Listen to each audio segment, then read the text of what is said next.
Sebelum berlakunya pandemik, ekonomi negara Australia dan Indonesia berada dalam keadaan yang stabil dan sedang berkembang pesat.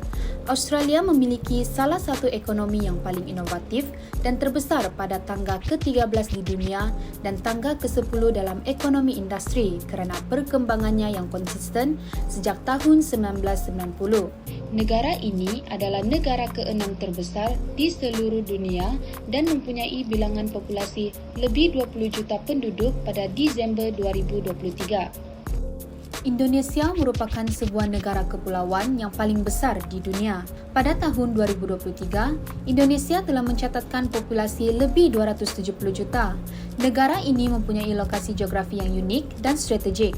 Indonesia juga merupakan sebuah negara yang masih membangun dan nilai ekspor di Indonesia pernah mencapai sebanyak $22,000.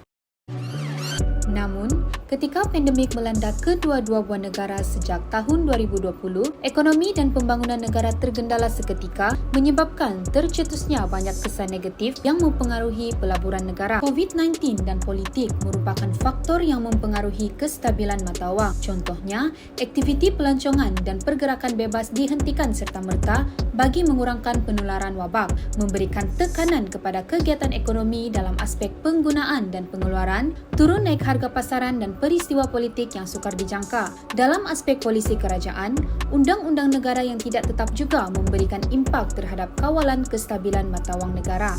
Berikut merupakan pola purata pertukaran mata wang Australian Dollar dan Indonesian Rupiah sejak tahun 2019 hingga tahun 2023 yang menunjukkan penurunan, peningkatan dan data yang mendatar. Pada tahun 2023, status mata wang kedua buah negara semakin pulih.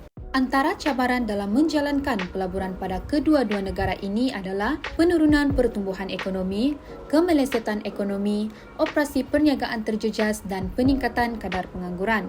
Walaupun begitu, cabaran ini dapat diatasi dengan melancarkan pakej rangsangan ekonomi, menjalankan langkah konsolidasi fiskal, melaksanakan kursus pelaburan dalam pendidikan dan kemahiran digital, dan melaksanakan program vaksinasi. COVID-19 yang sedang melanda dunia saat ini banyak menyukseskan kestabilan geopolitik dunia maupun ekonomi secara keseluruhan.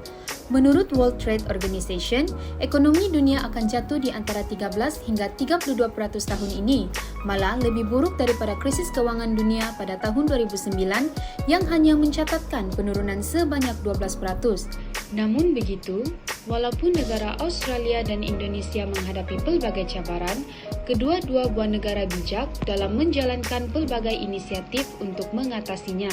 Maka, para pelabur tidak perlu ragu dalam menjalankan pelaburan ke atas negara Australia dan Indonesia.